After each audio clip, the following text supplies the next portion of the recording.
করে চলে যাও, এটা ঠিক না।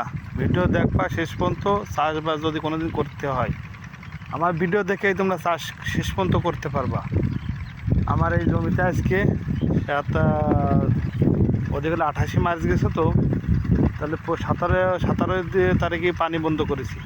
17-11 কত হয়, 17-11 হয়, 17-11-28, এদিকে 11 দিন, আজকে 5 তারিখ, তাহলে এলো 16 দিন পানি বন্ধ করেছি। তা দেখি আমার জমির কী অবস্থা। এই জমি ধান দেখতে পাচ্ছেন, মোটামুটি আল্লাহ পাকের দয়ায় ভালো, কিন্তু দেখি যে কী অবস্থা, মাটির কী খবর। মাটির খবর এই পাশে দেখা যাচ্ছে চুল ফাটা, এই যে ফাটা দিয়েছে, এই যে গোড়ায় ফাটা দিয়েছে। আর এই পাশে দেখা যায়,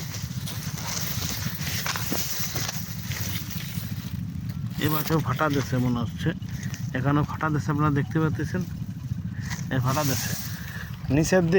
নিচের দিকে যায় একটু নরম আছে। তা আপনারা যারা বিশেষজ্ঞ আছেন, আমার বিলের ভিতর জমি, তা আমার এখন কি করা উচিত আপনারা যদি কমেন্টে জানাতেন। এই যে হালকা হালকা ফাটা দিয়েছে জমির ভিতরে। এই কোনা এলো আপনার যে অতিথি পাখি আছে, বগ, সাদা বগ, তা পাড়ায় তার পাড়াতে ধান, এই যে জায়গায় যে ফাঁকা হয়ে গেছে, হ্যাঁ, পাড়াতে ধানগুলো নষ্ট করেছে।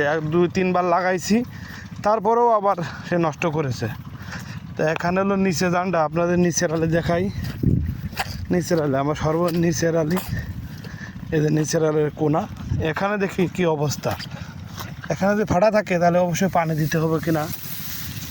এখানে যে চুল ফাটা দিয়েছে, ওই যে চুল ফাটা দিয়েছে, অবশ্যই নরম আছে। এই যে পাড়া দিলে বসে যাচ্ছে, এই যে আমি পাড়া দিয়েছি, এই যে নরম আছে, পাড়া দিচ্ছি, বসে যাচ্ছে। তা বিশেষজ্ঞদের কাছে আমার একটা অনুরোধ, তারা কিছু জানাতেন যে আমার পাড়া দিলে বসে যাচ্ছে, আবার চুল ফাটা দিয়েছে, এতে কি আমার পানি দিয়ে এখন উচিত হবে কিনা আমি জানি না। হ্যাঁ, তা আপনারা একটু জানাবেন। এই পাশে আমাদের, এ পাশেও পিটেন দিচ্ছে, চুল ফাটা দিচ্ছে, আমার বাচ্চা চাচার জমি, এ পাশেও পিটেন শুরু দিচ্ছে।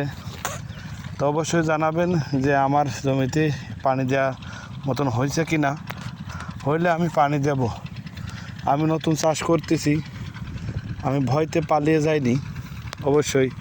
তা আপনারা অবশ্যই জানাবেন যে আমি এর ভিতরে পানি দিতে পারবো কি না। বাই।